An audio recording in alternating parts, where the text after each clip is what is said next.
Something strange happened to kids who grew up in the 80s. Most of them learned to solve problems alone, and most people never realized why. Not because they had to, but because no one was hovering. If you grew up in the 80s, you probably heard this sentence a lot. Go figure it out. Not in a harsh way, just casually. Your bike chain broke? Figure it out. You couldn't find your homework? Figure it out. Something felt unfair? Figure it out. Or sometimes the solution was even simpler. Go outside. And don't come back until you figured it out. It wasn't always said directly. Sometimes it showed up in smaller ways. You'd come home from school and something that would feel strange today was completely normal back then. An empty house. Parents were working or busy or just not hovering. You made your own snack. You solved your own boredom. You filled the silence. And slowly, without anyone explaining it, you learned something.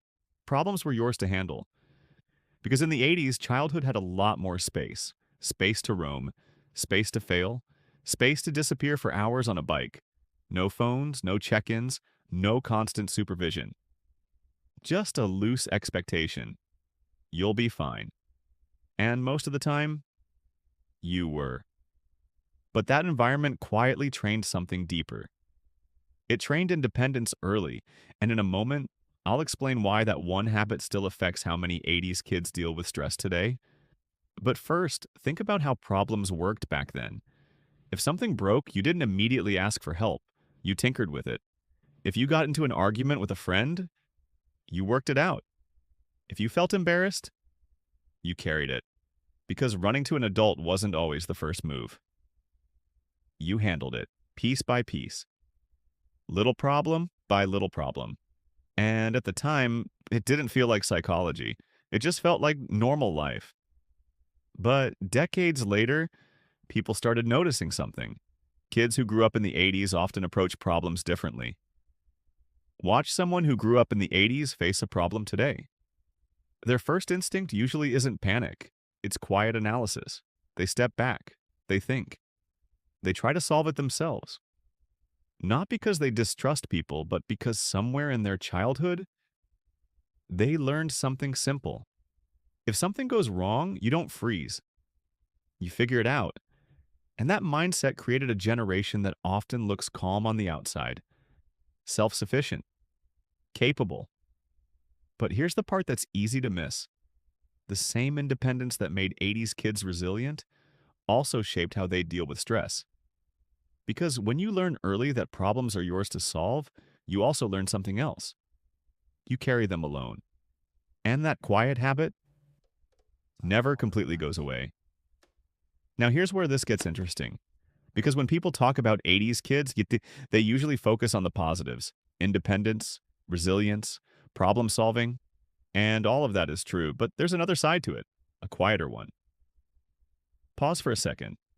Imagine two people facing the exact same problem today.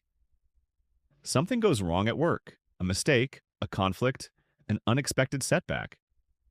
Person one immediately calls someone. They talk it through. They get reassurance. They process it out loud. Person two does something different. They go quiet. They think. They replay the situation in their head. They analyze every angle. They try to fix it alone first. Most of the time, that second person grew up in the 80s. Not always, but very often. Because independence doesn't just create confidence, it also creates a habit. Solve it yourself first, and that habit can show up in subtle ways. Watch how someone reacts when they're stressed. Some people immediately share it, others withdraw. They process it internally, they think before they speak.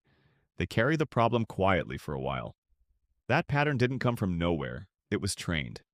When childhood teaches you early that problems are yours to handle, your brain builds a default setting.